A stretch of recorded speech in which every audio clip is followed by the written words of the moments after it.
Ibu akan melanjutkan materi yang sudah Ibu bahas kemarin. Sekarang akan dibahas tentang teorema sisa. Nah, untuk teorema sisa itu ada beberapa materi yang berkaitan dengan materi sebelumnya, yaitu dalam penentuan nilai suku banyak. Nah, di sini untuk teorema sisa, ini konsepnya ya, misalkan fx suku banyak dibagi oleh px, jadi px ini adalah pembagi, maka diperoleh hasil baginya adalah hx dan sisa baginya adalah sx ya. Nah, berdasarkan algoritma pembagian, fx itu yang dibagi. Jadi fx sama dengan px kali hx. Tadi px pembagi, hx hasil bagi ditambah sisa baginya yaitu sx. Nah, jika fx atau yang dibagi ini berderajat n, px pembaginya berderajat m, maka hasil bagi hx itu akan berderajat n dikurangi m. Jadi kalau fx-nya yang dibaginya berderajat 4, kemudian px-nya pembaginya berderajat 3, maka hasil baginya akan berderajat 1. 4 dikurangi 3. Kemudian untuk sisa bagi, sx-nya itu akan berderajat m dikurangi 1. M itu tadi derajatnya pembagi. Jadi kalau tadi pembaginya berderajat 3, maka sisanya itu akan berderajat 2. Nah, ketentuan lain dalam teorema sisa itu yang pertama, suku banyak px dibagi oleh x min a, sisanya adalah fa. Nah, ini pernah kita bahas sebelumnya dalam penentuan nilai suku banyak. Nah, misalkan nih, fx x pangkat 3 dikurangi 2x kuadrat tambah x dikurangi 1 dibagi oleh x min 1, maka sisanya adalah f2 berdasarkan ketentuan yang ini. Nah, untuk mencari sisa itu sama saja nilai fungsi untuk x-nya 2. Untuk x-nya 1, ini x min 1, berarti f1. Nah, penentuan sisa ya sama saja penentuan nilai suku banyak. Bisa dengan cara substitusi, jadi untuk menentukan sisa F1 nanti kalau substitusi berarti X-nya ganti dengan 1 semua. Nah, itu ya nanti ini berapa? Nah, ini adalah sisa. Nah, gitu. Kemudian selain dengan substitusi, bisa juga dengan cara Horner.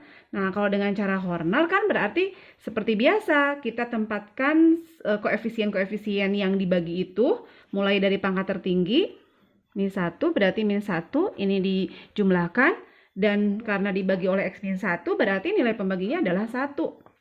Seperti biasa dengan konsep Horner berarti ini kalikan 1, jumlahkan, kalikan, jumlahkan, kalikan, jumlahkan. Oh, berarti ini adalah sisa, dan sebelumnya ini juga adalah nilai suku banyak ketika x-nya diganti dengan 1. Nah, berarti sisa bagi sama dengan nilai suku banyak itu. Kemudian untuk yang kedua juga sama, kalau pembaginya ax min b, berarti sisanya adalah fb per a. Jadi ini buat sama dengan 0 ya, ax min b-nya. Nah, berarti kan x-nya sama dengan b per a. Nah, jadi sisanya sama dengan fb per a. Itu. Nah, selanjutnya ketentuan yang ketiga, suku banyak fx dibagi ax kuadrat tambah bx tambah c yang dapat difaktorkan. Misalkan hasil faktornya adalah x min x1 dikali x min x2. Nah, sisanya karena pembaginya tadi berderajat 2, berdasarkan aturan atau konsep teorema sisa itu derajat sisa itu adalah derajat pembagi dikurangi 1. Nah, karena derajat pembaginya derajat 2, maka sisanya akan berderajat 1. Nah, bentuk umum dari sisa berderajat 1 adalah ini.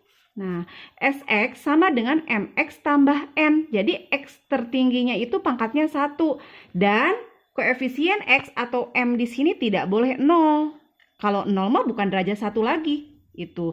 Jadi ini adalah bentuk sisa untuk derajat 1. Dalam bentuk umum mx plus n, boleh ax plus b, boleh px plus q. Nah, pokoknya x tertingginya adalah pangkat 1 dan koefisien x pangkat 1-nya tidak boleh 0. Itu. Nah, Kemudian untuk sisa yang untuk pembagi yang dapat difaktorkan ini, karena ini ada dua faktor, berarti ada dua nilai pembagi. Nah, berarti untuk sisanya nilai fungsinya itu ada dua, untuk pembagi pertama dan untuk pembagi kedua. Nah, berarti kalau untuk pembagi pertama X sama dengan X1, untuk pembagi kedua X sama dengan X2, berarti nanti ini diperoleh X1, berarti X yang ini ganti dengan X1, berarti MX1 ditambah N, dan untuk yang X-nya X2, berarti SX2 sama dengan MX2 ditambah N. Nanti untuk menentukan sisa ini berarti kalian harus mencari nilai M dan N. Nah, dari sini kan sudah diperoleh dua persamaan. SX1 itu kan nilai sama saja FX1. SX2 berarti FX2. Nah, berarti nanti ada ini persamaan pertama, ini persamaan kedua. Cari M dan N-nya, gunakan cara eliminasi untuk memperoleh nilai M dan N-nya ini. Gitu. Kemudian ketentuan yang keempat, suku banyak fx dibagi ax kuadrat tambah bx tambah c yang tidak dapat difaktorkan itu sudah dibahas kemarin. Bisa kita gunakan cara pembagian kurung ke bawah atau Horner-Kino ini ya. Nah, perhatikan contoh soal yang akan Ibu bahas di sini ya. Jika suku banyak fx X pangkat 4 ditambah 3X pangkat 3 ditambah X pangkat 2 dikurangi P tambah 1X tambah 1 dibagi oleh X min 2, sisanya adalah 35. Berapakah nilai P? Nah, yang ditanyakan adalah nilai P di sini. Nah, lihat di sini yang diketahui itu adalah suku banyak fx yang dibagi, kemudian pembaginya X min 2, sisanya adalah 35. Berdasarkan ketentuan dalam teorema sisa tadi, jika fx dibagi oleh x min a, sisanya adalah fa. Nah, fx di sini dibagi oleh x min 2, berarti sisanya itu adalah f2.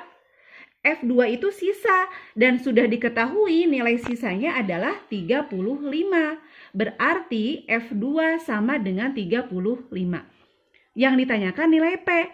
Nah, sekarang F2-nya kita tentukan, yaitu dengan cara substitusikan nilai 2 ini ke X yang di Fx. X-nya ganti dengan 2 semua. Berarti 2 pangkat 4 ditambah 3 pangkat 2 pangkat 3, ya, ditambah 2 pangkat 2 dikurangi P tambah 1 kali 2 ditambah 1 itu sama dengan 35 nilainya. 2 pangkat 4, 16. 2 pangkat 3, 8. 8 kali 3, 24. 2 pangkat 2, 4. Ini kalikan 2, jadi min 2P min 2 ditambah 1 sama dengan 35. 16 tambah 24, 40. Tambah 4, 44. Kurangi 2, 42. Tambah 1, 43. 43 dikurangi 2P sama dengan 35. 43 dikurangi 35 sama dengan 2P. Ini berarti 8 sama dengan 2P, berarti P sama dengan 8 dibagi 2. Nilai P-nya adalah 4. Ingat, ini konsep, kita gunakan konsep teorema sisa tadi ya. Kemudian, Ibu lanjutkan, perhatikan contoh soal yang kedua. Fungsi fx dibagi x min 1, sisanya 3. Sedangkan jika dibagi x min 2, sisanya 4. Jika dibagi x kuadrat min 3x tambah 2, maka sisanya adalah, nah, kita lihat yang diketahuinya apa saja. Pertama, jika fx dibagi x min 2, sisanya 3.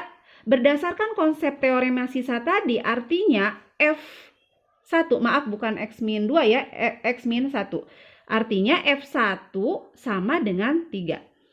Kemudian kalimat berikutnya nih, jika dibagi fx dibagi x min 2, sisanya 4. Artinya F2 sama dengan 4. Nah, sekarang yang ditanyakan itu kalau fx-nya dibagi oleh x kuadrat min 3x tambah 2 ini, sisanya berapa? Itu. Nah, kita lihat pembaginya. Pembaginya derajat berapa? Pembaginya derajat 2. Kalau pembaginya derajat 2, maka sisanya itu derajat 1. 2 dikurangi 1 sama dengan 1. Sehingga bentuk sisa yang akan kita cari nanti dalam bentuk umum Sx sama dengan Mx tambah N. X-nya pangkat 1. Nah, yang ditanyakan adalah sisa yang ini. Berarti nanti kita harus mencari nilai M-nya berapa, nilai N-nya berapa. Nah, berdasarkan konsep yang tadi yang sudah dibahas sebelumnya, ini kita gunakan nanti ada cara eliminasi. Nah, mungkin biar lebih paham dulu, kalau kita gunakan algoritma pembagian ya, bahwa yang dibagi sama dengan pembagi kali hasil bagi ditambah sisa bagi. Pembaginya yang dibaginya fx, pembaginya ini x kuadrat min 3x tambah 2, hasil baginya hx, sisa baginya ini mx tambah n. Nah, si pembaginya x kuadrat min 3x tambah 2 ini kan bisa difaktorkan. Hasil faktornya x min 2 kali x min 1 dikali hx ditambah mx tambah n. Ini pembaginya bisa difaktorkan. Ada dua nilai pembagi, yaitu 2 dan 1. Nah, sekarang masing-masing kita substitusikan dulu untuk dua nilai pembagi ini. Pertama, kalau untuk X-nya sama dengan 2 dulu. Kita substitusi ke sini. Nah, F2, X-nya ganti dengan 2. 2 kurangi 2 dikali 2 dikurangi 1 kali HX ditambah X-nya ganti dengan 2. Berarti 2M ditambah N. Nah, F2, 2 kurangi 2 kan 0. Ya, 0 kali hasil ini kali HX kan tetap 0 hasilnya. Berarti 0 ditambah 2M ditambah N. Nah, nilai F2 kan sudah diketahui tadi berapa? F2 sama dengan 4. Berarti nanti F2-nya 4 sama dengan 0 tambah 2M tambah 2N tetap 2M tambah N. Nanti dapatlah ini persamaan yang pertama. Atau bisa kita tukar penulisannya 2M tambah N sama dengan 4. Ini persamaan yang pertama. Nah, selanjutnya untuk penyelesaian yang berikutnya, tadi untuk nilai pembaginya yang X-nya 2. Sekarang untuk X sama dengan 1. Sama. Ya, berarti F1 kan tadi X dikurangi 2 ya, ke Fx ini. X dikurangi 2 kali X min 1 kali Hx ditambah Mx tambah N. Sekarang X-nya ganti dengan 1. 1 kurangi 2 dikali 1 dikurangi 1 kali H1 boleh atau Hx saja boleh. Ditambah X-nya ganti dengan 1 berarti M kali 1 M tambah N. F1 1 kurangi 2 kan min 1. Ini min 1. 1 kurangi 1 kan 0. Min 1 kali 0, 0. 0 kali H1 ya 0. Ditambah M tambah N. Nilai F1 itu tadi diketahui. Berapa nilai F1? Nah, nilai F1 adalah 3. Nah, berarti kita ganti. Nilai F1-nya 3.